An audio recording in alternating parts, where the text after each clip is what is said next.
moo ñu yitteel donc étudiants yi ñun dañ leen a bàyyi xel bu baax a baax a baax bu ñu demee ba xëy na ñu sës comme ni mu ko waxee grève kenn bëggu ko ñun ñoo ko gën a bañ peut-être dañoo dem ba ñu sës ñu bëgg nag ñu mën ñoo déglu ci loo xamante ni si nag du dara lu dul àq ak yelleef rek booy laajte cotiser na augmentation de la charge de travail à hauteur de 20%, c'est une forme de cotisation li ñu doon wax sànq en off donc finalement loolu rek la ñu laaj ñu jox ko ñi fi nekkul li ci des ñu xool nuñ ciy travailler avec des échéances ñu mën a gën a taaral suñu université li ci des na effectivement comme ni ko sama camarade bi waxee l'espoir est permis parce que démb aussi wax nañu ñoom ñu wax ñu delloo ñu yaakaar naa ne l'espoir est permis ñun it on appréciera et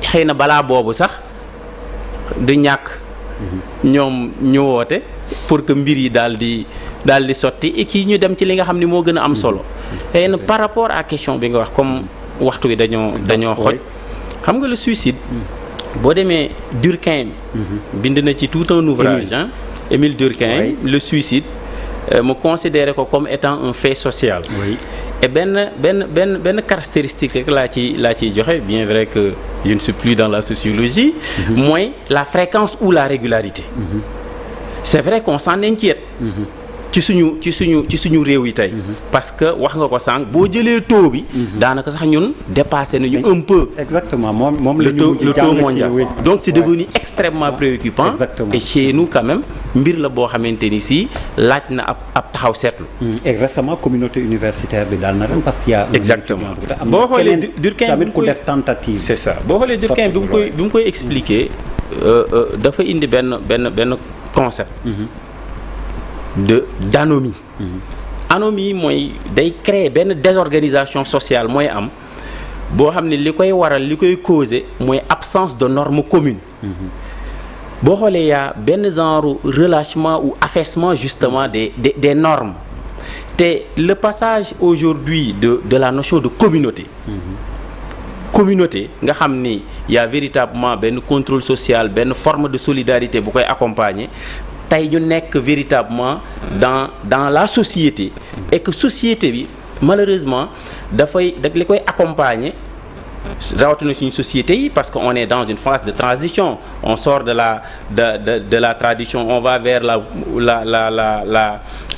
vers une modernité en construction ce qui fait que donc individualisme bi dafay commencer di am doole bopp sa bopp bi te boo xoolee suñu réew yi ci suñu kii dañ leen ni nit ay garabam tubaab ne la l'homme est le remède de l'homme mais ñun amatuñu sax jotu ki ñu gën a jege ñu nekk dans une société aussi bu nekk dafa valoriser le culte de la performance koo gis mu ni bëgg na tekki bëgg na te loolu dafay créer une pression terrible chez l'individu qui est abandonné et laissé à lui-même amatuñu le temps d'écouter ce qui fait que aujourd'hui nos sociétés enfin on a besoin de spécialistes de psychologues des gens qui s'y connaissent et qui sont là pour accueillir pour écouter être dans le counseling psychologique pour mën a aider les gens à sortir des ténèbres parce que nit ñi sonn nañu nit ñi jaaxle nañu ñun amatuñu jotu kenn des fois suñu jotu doom yi sax neexul wax mais amatuñ ko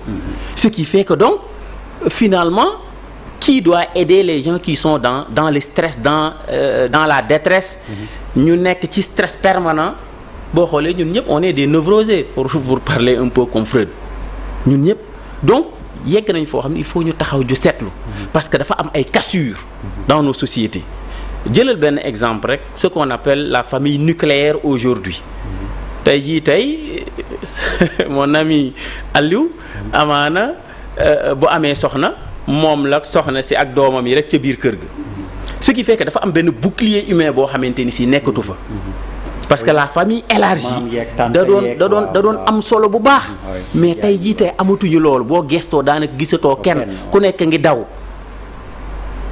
donc yegg nañ foo xam ne il faut ñu taxaw pour que ñu xoolaat suñu société xool dafa am ay ressorts yoo xamante ni si dafa kasew ressorts yooyu d'abord et malheureusement c'est la famille avec la nucléarisation ndax individualisme montante bi boo xoolee aujourd'hui aussi l'école semble ne plus un peu les instances classiques d'éducation ou de socialisation. École aussi ne joue plus fondamentalement son rôle.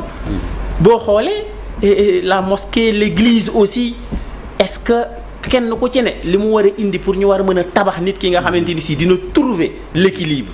Parce que ñun malheureusement li ñu doon distinguer avec l'occidental d'hier, c'est que moom il avait le matériel. Nous avions le spirituel. Oui. te boo xoolee ñaari boo amee boo ci ñàkk. xëy na ñàkkal le matériel parce que le spirituel da lay jox ay ressorts benn force insoupçonnée bu lay permettre de faire face. Mais le travail est que ñu trouver le juste équilibre de l'humain, le matériel ak le spirituel, pour que ñu mën a retrouver le. Mais dans une société boo xam ne on te met pas une pression énorme. Qui te pousse souvent parce que am na yenn forme yoo xam ne sax mën nañu koo qualifier de forme de suicide. boo jëlee yenn type d'embarcation yi. Barça wala Barsac, mais c'est très clair. C'est un penchant, vous m'excusez de le dire ainsi, vers le suicide qui ne dit pas son nom et qui agit même dans le subconscient de l'individu. Lui-même, il peut ne pas être conscient du fait qu'il prend la barque véritablement pour aller rencontrer la mort. Donc, il y a un travail de psychanalyse, un travail véritablement, même sa mbokk psychiatrie aussi xëy na am nañ ci wàll les psychologues. Donc il y a tout un ensemble de spécialistes aujourd'hui boo xamante ni si suñu société yi fu ñu toll ci seen évolution sur la transformation sociale, on en a besoin et fort heureusement que tey jii tey Université de Dakar enfin am nañu depuis un certain nombre d'années de département de psychologie, parce que suñu société yi foofu la ñu toll. Et il faut aussi que cette modernité en construction ñu mën a am des spécialistes yoo xam ne ñoo ñuy accompagner pour que la vie stressante frénétique là ne soit pas une menace boo xam ni mën nañoo yóbbu ci yenn situation. Voilà. Suicide maanaam xaru tey bu ñu gisee ni mu ngi yokk damay jàpp ni li ko indi mooy développement la. Parce que léegi dañu am ay appartement ay xat da nga doon dëkk ci benn gàlle kër gi am bayaal nga mën a daw ci biir kër gi looy waaj a def keneen ki ci nekk beneen bi yëg na ko nit ñi ku ci nekk ci biir kër gi di observer léeg-léeg nga ne mais Siré changé na wala booy Badou changé na fan yi waxatu la Badou añu la tout ça tu observes ça directement. Récemment, un ami est revenu dañ ko déport France yàggoon na fa nag quoi, il avait quelques difficultés ñu déport ko mu ñëw yóbbu ko Fuuta seen dëkk mu nekk fa et il entendait des mots très durs. Il était jugé. Immiɓe France ɓe fof hankadina mahi galleji dañi nafi an wona nafowo an wona neɗɗo moƴƴo ande a hersini leñol an min natti andiddema ƴa ɓe mbima ƴa xam nga ça c'est un rejet ƴa manam mooy presque caxaj mooy amoo njëriñ mooy yow doo dara. Et il a pris un couteau, il s'est coupé les veines comme ça.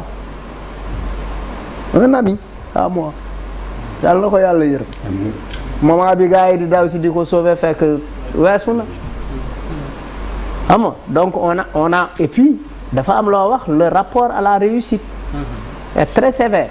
mooy waajur yi booy yi dañu koy wax sax tekki par force wala les expressions dañuy ñun dañoo dee di dox mooy une intégration, une banalisation de la mort quoi. Tout à fait. Une banalisation de la mort. Tout ce qu'on fait.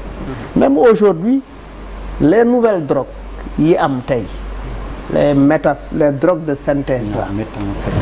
Mingi c'est des choses qui conduisent au suicide aussi. Parce que aussi, des fois tu peux donner l'impression de quelqu'un qui est bien entouré. Des fois nit xaru na parce que en fait il se dit day toog ba mu yàgg ne mais man finalement toutes les personnes qui viennent vers moi xaalis lañ may laaj may ma defaral ma lii et finalement tu ne te retrouves pas doo xam kuy sa xarit ak kuy sa nit. Des fois tu as des moments de solitude où tu te dis mais moi kan mooy finalement sama nit, parce que les seuls rapports que j'ai avec les gens c'est des rapports de service. Kenn du la woo sax ne la naka def naka njaboot gi. Les seuls contacts que tu as avec les gens c'est rendre service aux gens. Surtout bu la yàlla dimbalee ñu xaw la xam wala nga xaw a mën dara, c'est-à-dire l'humanité lii nit ci yow, c'est-à-dire humanisme bi day nit ñi du rapport boobu la ñuy am ak yow quoi. jariñ bi dafay néew ci ñoo xamante ne dafay néew ci ñi ngay gis ay nit yu la porté am ci yow affection di xool ndax lekk nga ndax naan nga ndax sa njaboot ñu ngi ci jàmm, mais très rarement ngay dégg ndax sa njaboot a ngi ci jàmm. Donc le rapport à la réussite ak suñu société mu ngi changé. Et puis les nouvelles drogues li tax ma ciy wax dama bëgg vraiment ñu wax ci quoi, parce que les nouvelles drogues internet bokk na ci li ko yokk, parce que suñuy doom déjà jàngalatuñ leen. Internet ngay toog, maa ngi toog keroog di xool sama doom bu am 4 ans télé, am na lu muy jàpp, am na benn genre affaire buy daw quoi ci film Mickey yi quoi, mais du amul wax. damay jékki-jékki rek dégg booy bi di wax comme ñooñu quoi te ñooñu presque duñu wax dara quoi. genre Mr Bean gi la. oui genre yi si ma ne mais en fait les enfants développent un nouveau langage que xaw ma ndax seetlu ngeen quoi. Ils ont la commande de la télé, la maman ne fait pas attention, le papa n'est pas là ou bien ne fait pas attention et l'enfant est abandonné. Moom kese la ñuy bàyyi mu yor connexion, yor mën a taal télé xam lépp ci télé bi et finalement télé bi moo koy wax nu muy fonctionner. léegi-léeg sax nga dégg ko mu sàcc bu wax benn mot anglais nga demee kii fan la comprendre. Donc il y a beaucoup de choses comme ça. Donc on est appelé nous-mêmes. Pour moi, un projet politique c'est un tout. On doit beaucoup travailler sur ce que nous sommes culturellement. Modèle de société. waaw modèle de société ñun ñan lañu. fan lañ soqee ko. kan mooy Lat Joor Ngoone Latiir Jóob luy jom luy fulla luy fayda kuy Samori Touré kuy Koli Tengala kuy Serigne Touba kuy Maam Limaamu Laay. Qu'est-ce que ces gens-là enseignaient? Pour moi, on doit revenir à ça et puis aussi produire nos propres contenus. Dans les médias sociaux, tous les contenus sont importés. On ne produit pas. C'est pourquoi il faut que tout le monde travaille ensemble quoi. Dañu jot na mais les drogues là mu ngi yàq boy yi mu ngi def lu grave. On est dans une société désemparée. Suñu réew dafa perdre ay repères am. Leneen li mooy on est dans une société, en fait on n'en parle pas suffisamment, mais le Sénégal est une société très violente. Parce qu'on dañu am benn regard bu inquisiteur. Je crois que yaa ngi ko doon junj sànq.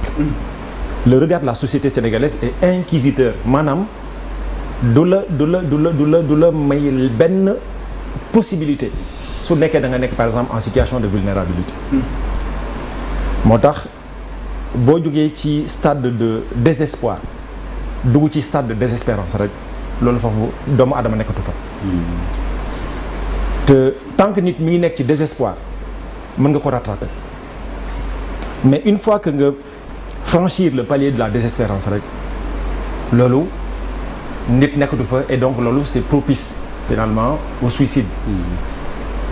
maa ngi wax ni violence su société sénégalaise bi nga xamante ne elle est à la fois exercée par la famille, par l'entourage, mais par la société. ci lan nga war a doon nag nga war a doonee ak foo ko war a doonee et donc boo amee violence yooyu nga xamante ne qui sont exercées sur le plan social te amuloo ressort yi lay permettre comme ni ko doon waxee sànq nga mën a faire face parce qu'on est dans une société qui n'est plus. Ce qui faisait la force de nos sociétés, c'était la famille, le socle familial. C'était le cadre. Mais aujourd'hui, individualisme ñu ngi jël le pas. léegi nag comme ni ko Thomas Sankara doon waxee bu ñu jëlee par exemple les nouvelles technologies, la télévision envahir nos sociétés. Thomas Sankara ma ko doon wax celui qui t'impose son cinéma éduque ton peuple. léegi nag donc boo jëlee paramètres yooyu yëpp dafay faciliter li nga xamante ne moom mooy ce problème que nous voyons et c'est très dommage parce que ku dem ba xaru ci li ci diine wax. moo xam diine catholique la moo xam diine musulman la wala juif yi. xam nañu voilà daf ko dàq. mais doomu adama bu demee ba son logiciel mental l'amène à franchir le pas pour xaru. c'est que kon suñu réew vraiment war nañ toog di xolaat moo tax revenir sur le modèle de société dont on a besoin est essentiel. Parce que le développement mënul doon seulement par exemple matériel. Le développement il doit être vécu à tout point de vue. mais modèle de société boobu ñan la politiciens yi la. non modèle de société. gouvernants yi autorités yi. kilifa diine yi. modèle de société il faut boo koy les professeurs qui sont là jàngalekat. mais modèle de société en fait il faut qu'il y ait une impulsion. mais ki koy impulser mooy kii di gouverner. booy gouverner nga indi benn offre politique. offre politique boobu bu nekkee elle ne s'inscrit pas par exemple dans une vision. au service du modèle de société. kon yow benn effet ngay ut mooy naka ngay. avancer qui peut être ay programmes yoo xamante ne qui peuvent être même des programmes claudiquants. mais bu nekkee da nga jiital le modèle de société. le modèle de société doit être la trame. mooy lan lépp mooy. exactement mooy yow ñun lan la ñu bëgg en tant que sénégalais naka la ñu bëgg a dundee. c'est à partir maintenant de la réponse à cette question. que ci ngay définir maintenant les politiques publiques. ba pare woo spécialistes yi ne leen kaay leen ngeen toog ba ci ñi nga xamante ne ñoom ñoo war a. travailler sur les ressorts pour financer. moo tax su ma gisee par exemple ñuy jël ay réformes sur le plan fiscal sans corrélation avec par exemple le type de société wala le modèle de développement dama ne erreur am na. moo tax donc je pense que yëpp c'est des questions yoo xamante ne qui montrent que on est dans un pays boo xamante ne qui est un peu désemparé et am nañu possibilité pour mën a trouver les solutions.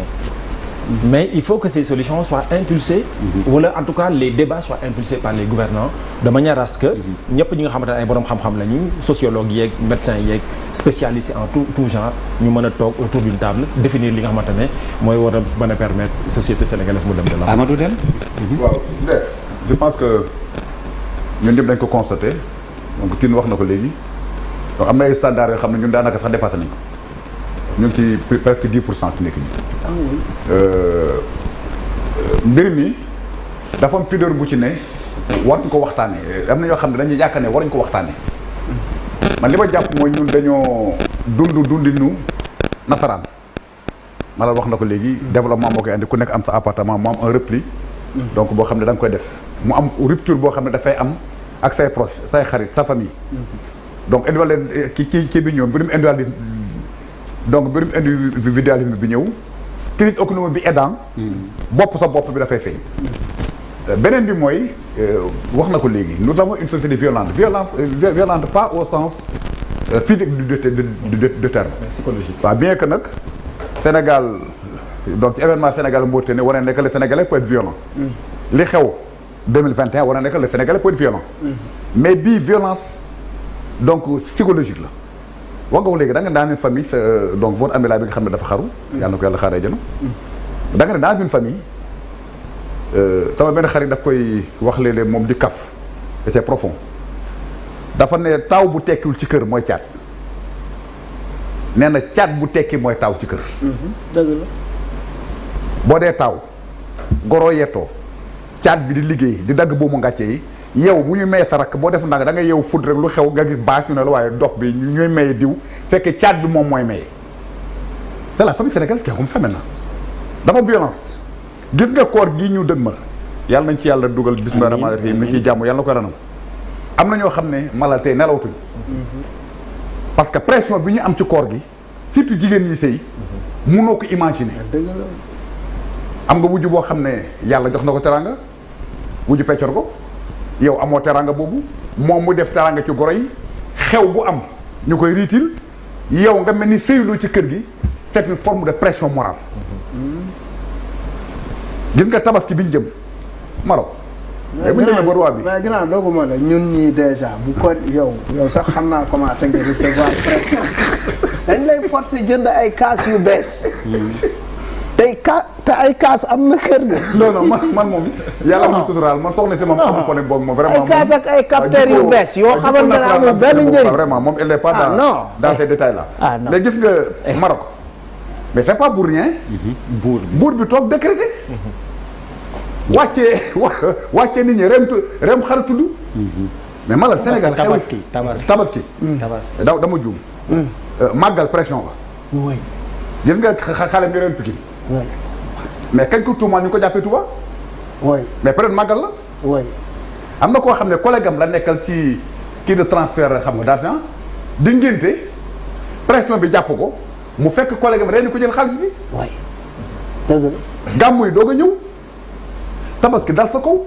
mais collecte dal sa kaw le paraître mais moo sonal Sénégal c'est tellement profond que dafa laaj ñu taxaw waxtaan. wax na léegi lu am solo. gis nga boo jëlee gaal Foundiougne dem Dionewar ñetti waxtu wala Foundiougne baasul. soo wàccee ci gaal gi la question que tu te poses mooy comment les gens peuvent faire 15 jours dans une pirogue. ñu ne la am na ñoo xam ne dara reyu leen dañuy dem ba dépressif. ñoom ñooy tëb ci pilu ci géej gi rey seen bopp. mu am ñu vivre ce traumatisme là dem ba Espagne wala feneen ñu delloo seen Sénégal mais amuñu un suivi médical dañuy dox mais nekkatuñu nit. c'est tout ensemble hein. quand je vois malade mu wax la mbirum drogue mais boo xoolee j'ai un ami force de sécurité mu ne ma xale boo leen jàppee les agresseurs là bi nga leen jàpp ñu nekk sous l'emprise de la drogue force bi ñu am ak fit bi ñu am di wax ak yow bu ñu demee 2-3 jours. ba sikk dañuy jooy comme ay xale mais sénégalais mënul xëy gis sénégalais pour portable am jam ko paaka rek ko pour ci alalam dem bu fekkee tu es lucide dëgg la donc c'est tout un ensemble boo xam ne dafa laa ñu toog waxtaan mais surtout na famille bàyyi la pression bi ñuy teg ci seen njaboot metti da ngay de ci kër di liggéey ta maison ne désemplit pas ku ñuy may yow la ñu yow kii ñu ngi koy labat yebal waa ji ngoro lu xew paa bi donte sax yaay caat yow la gën a jox ci cër teg la ci ko taw bi mais boo ko ñàkkee boo dëggul dëgg nga def li nga xam ne mooy les réparables mooy nga xaru ko donc c'est très profond je pense que mérité na ñu toog waxtaan ci quoi suñu société moo commencé changer ñun nag dañoo nekk dundinu nasaraan ba pare am pudeur dem seeti psychologue comme ni nga ko waxee léegi wala un psychiatre parce que ñun pudeur la pour ñun ki koy def mooy dafa dof daal ko nii da nga am problème comme amatoo le socle familial dafa fissuré wu chaleur amatu fa dara amatu fa yow da ngay dund ci bopp sa bopp yow sa jabar sa doom ak say xaj bés boo amee problème doo am cëslaay dé dafa am solo li wala yaa ngi am sax crainte sa xarit boo dénk sa problème ngeen nekkoon ci nekk boo génnee ci biti fekk la nga ko fa wax ci yéen ñaar nga fekk ko ca penc ma déer gis nga ñun kookooy donc confiance ñoo jógi monde rural bi dañ am plus boo xam ne ñi nga xam ne amuñ lu mooy Dakar wala taafay mag yi am ñun bu garaay ba garaaw nga taal soto wala jël oreille bi dem dëkk ba di sa abi d'enfance bolot naan ataay rëmb ci àll bi ñëwaat boo ñëwaat Dakar da ngay gën a am beneen arme mooy fee dama fa dem damay wuti mais su ma amul fii dëkk fi du gàcc te fii laa jógee maa nga fële dafa am luy motif nga deer man su ma génnee sama kër xam naa sax ñu bëriñ comprendre li may fréquenter Dakar ci ay kër bëriwul benn quartier lay fréquenter Dakar mooy HLM Grand Yoff ña fa nekk bi yàlla dafa def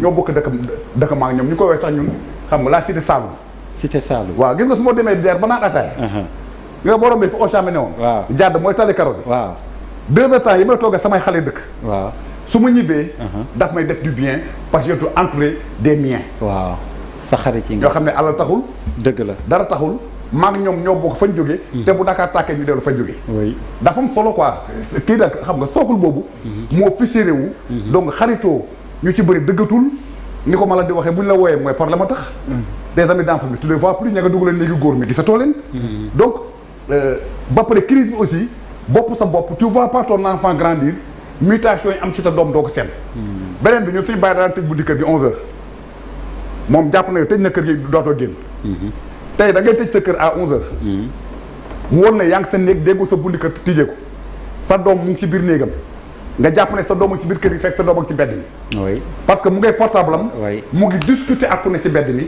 mu ngi jël xalaat boo xam ne yow defoo ko ci moom. te yaakaaru ne moom vraiment am na accès ci information yi. yooyu yëpp nag faut l'intégrer. mais daf laaj waxtaan quoi parce que lii quand même mënut a continuer quoi. Alioune Fall. jàpp naa ne spécialistes yi ak ñi ma jiitu liñ ci wax jarul ma koy répéter parce que.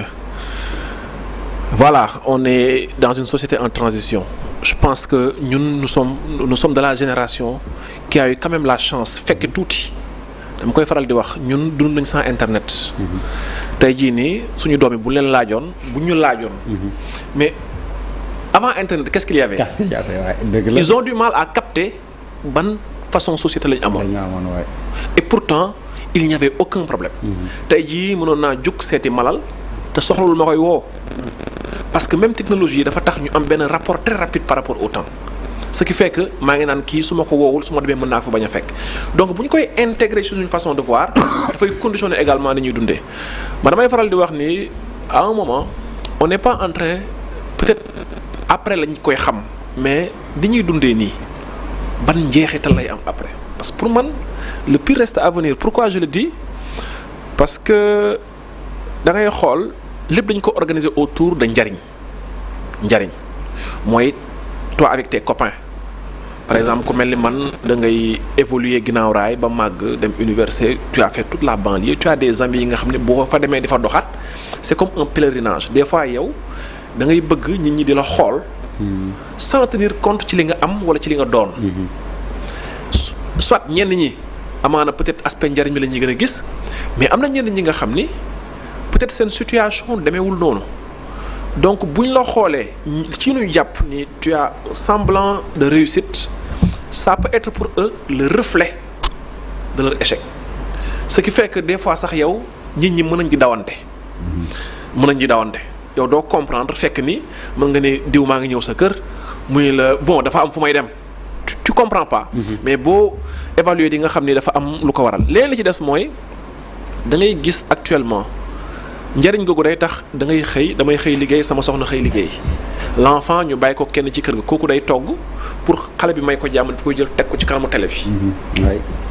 donc pour xale bi am jàmm da ngay gis sax xale yi léegi ils ont certains comportements boo nangoo télécommande ci ñoom wala nga nangu téléphone ci ñoom. ça pose problème tu te demandes ñii mais qu'est-ce qui léegi nag noonu ngay nekkee sa kër di daw ci ginnaaw njariñ nga xëy ñu ne la lii sa doom moo ko def nga ni c'est pas possible.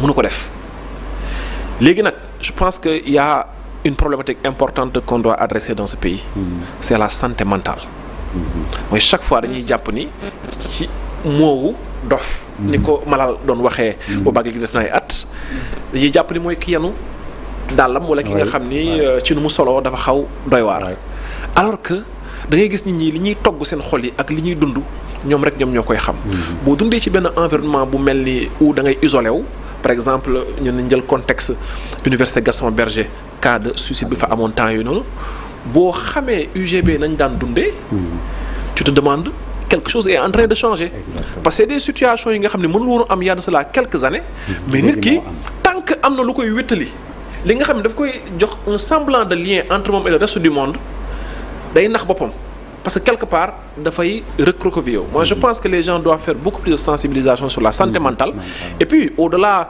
de ay drogue ak yooyu noonu il y a des troubles du comportement yi nga xam ne bu njëkk ba dañuy jàpp nit ki dafa réew wala dafa xamadi fekk ni c'est des pathologies qu'on n'a pas encore identifiées dans nos sociétés dafa am da ngay gis am na yu bëri y en a qui sont sous traitement am na ñi nga xam ne c'est des bipolaires te yu bëri dañ koy faj c'est des bipolaires c'est des bipolaires am na ñi nga xam ni mais il faut nga comprendre ni kii maanaam le fait que muy am des attitudes sur deux extrémités bu kontaanee mën na may alalam yépp mais bu meree mën na dem ba xaru donc ñi ngay dëkkal s'ils ne sont pas sensibilisés sur les problématiques de santé mentale duñ la mën a accompagner parce que lépp looy def ñoom parce que ñoom duñ ko def quelqu'un qui ne va jamais se suicider il va se poser la question de savoir mais qu'est-ce qui pousse une personne à se suicider parce que moom xamu ko xalaatu ko mais il arrivera un moment où si on le sensibilise pas sur les questions de santé mentale bu ñuy dugg ci situation boobu noonu du ci sax rendre compte dafa am benn citation que j'aime bien bi nga xam ne dafa may permettre ma dem ci li ñuy wax oisiveté ça aussi c'est un autre élément. Il y a un philosophe je pense c'est Emmanuel Mounier qui disait que tout travail à faire une personne en même temps qu'une chose. Donc dafay jël occupation comme étant un élément indispensable à la vie de l'homme donc dafay dem au-delà du travail dans sa dimension économique mais dafay dem ci travail dans sa dimension de socialisation. Ce qui fait que quelqu'un dans une entreprise et yooyu yëpp aussi en parlant d'accompagnement même les gens yi nga xam ne ils ont perdu leur boulot je pense qu'il doit y avoir un accompagnement à ce niveau. Pourquoi? Comment quelqu'un peut se trouver dans une entreprise gagne un salaire de presque 3 millions nga xëy entreprise bi am ay difficultés on te voyait ci koñ bi tu étais bien et tout nga xëy un jour tu n'as même pas de quoi joindre les deux bouts. C'est difficile. Ce qui fait que aspect boobu c'est un aspect important les gens doivent s'occuper et les gens doivent s'occuper au-delà du travail qui leur donne de l'argent. Bu njëkk ba da ngay gis gars yi dimanche ba dañuy dem defi leneen ainsi de suite am des activités de week-end ça leur permet de sortir de rencontrer d'autres personnes et de s'occuper ça valorise ce qu'on appelle le travail dans sa dimension philosophique et je pense que c'est des choses yi nga xam ni dañ ko war a intégrer dans notre manière de construire notre société qui est une question qui interpelle tout le monde je pense que aujourd'hui ñun ku ci nekk mën nga poser wu la question de savoir est-ce que ce qu'il faut faire tu es en train de le faire par rapport à tes enfants. C'est une question importante. C'est des comportements individuels yi nga xam ni bu ñu ko agrégé en Europe par exemple dañuy jàpp ne xale bi du doomu kenn doomu ñëpp la si on voit un enfant qui ne va pas à l'école les gens prennent des mesures. Parce que quelque part si quelqu'un est négligent par rapport à l'éducation de son enfant mais demain kooku bu nekkee délinquant. C'est ça si société bi lay impacté voilà c'est ça. Donc pour moi c'est des éléments importants yi nga xam ne dañu ci war a tenir compte. ñu leen di gërëm di leen sant vraiment. ñuy jéggi bala nga ko bëgg naa la defal benn proposition parce que je pense man saa yu ma gisee Jakaarlo. ayca. def ngeen plus de 10 ans. waaw. vous avez débattu de beaucoup de sujets. oui. yoo xam ne dafay am impact. waaw ci population bi. oui. mais il faut penser xaw ma nag na ngeen def l'articulation. def un livre blanc. yenn sujets yi nga xam ne débattre ngeen ko. xam ak des sommités ak borom xam ko. surtout temps Covid bi. waaw donc ak docteur Bousso les Diouf Sarr et autres là. vraiment ci yenn problématique yi ngeen